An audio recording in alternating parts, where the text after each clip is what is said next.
I'll be honest, when I was first growing in my relationship with God, I had a terrible view of women's roles. Rather than letting the Bible shape my views, I let the culture take the lead.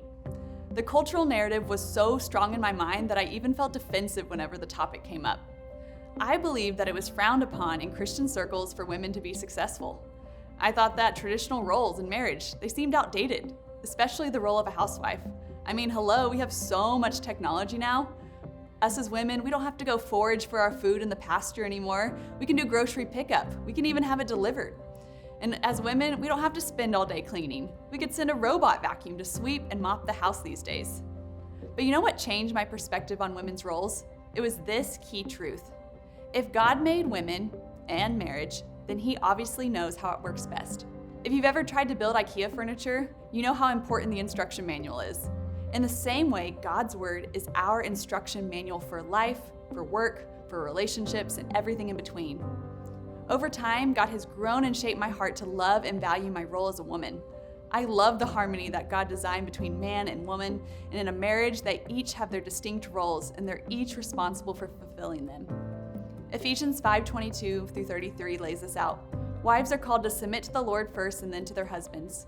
Husbands are called to submit to the Lord first and lead and love their wives sacrificially, just like Christ, who gave His life, His deity, His everything for us. That is sacrificial leadership, not dominance. It is a beautiful picture of Christ and His church. I'm so grateful for role models in my life who I get to see live out God's intentional design for women. I'm fortunate to know women closely who live this out, but we can all know of the Proverbs 31 woman. She is one of my favorite role models, and here are 2 takeaways we can apply from her example. Number 1, be a hard worker. She looks for wool and flax and works with her hands in delight. She is like merchant ships. She brings her food from afar. She rises also while it is still night and gives food to her household and portions to her maidens. I love that she's a hard worker. Too many people think a woman's life must be easy if she stays at home, lives as a trad wife, and frolics around in a dress while posting pictures on social media. But the Proverbs 31 woman, she was busy at home. She didn't have it easy. She woke up early, she stayed up late, she worked hard, and she took care of her family. Which brings me to the second thing. Number 2, love and serve your family. This woman, she did not forget her first ministry. Though she was a hard worker, her family loved her and praised her. Her children rise up and bless her. Her husband also, and he praises her, saying, "Many daughters have done nobly, but you excel them all."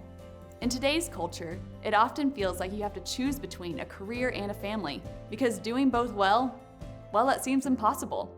But here's a woman who worked hard both in and outside the home, and she didn't neglect her family. How cool is that? Her priorities were in the right place. Her career never came above her family. I also want to point out a trap we can fall into as women. We can idolize, both ends of the spectrum. You can idolize being that traditional wife, or you can idolize being a girl boss, when in reality, most women will find themselves somewhere in between. While I love my sourdough starter and taking care of my home, idolizing those things can be just as sinful as climbing the corporate ladder for personal status or recognition. So just remember, biblical womanhood, it's not a one-size-fits-all mold. It's about faithfully following God's design, and the Proverbs 31 woman is just one example of someone who did that. She worked hard, she loved and served her family, all while keeping Christ at the center of it.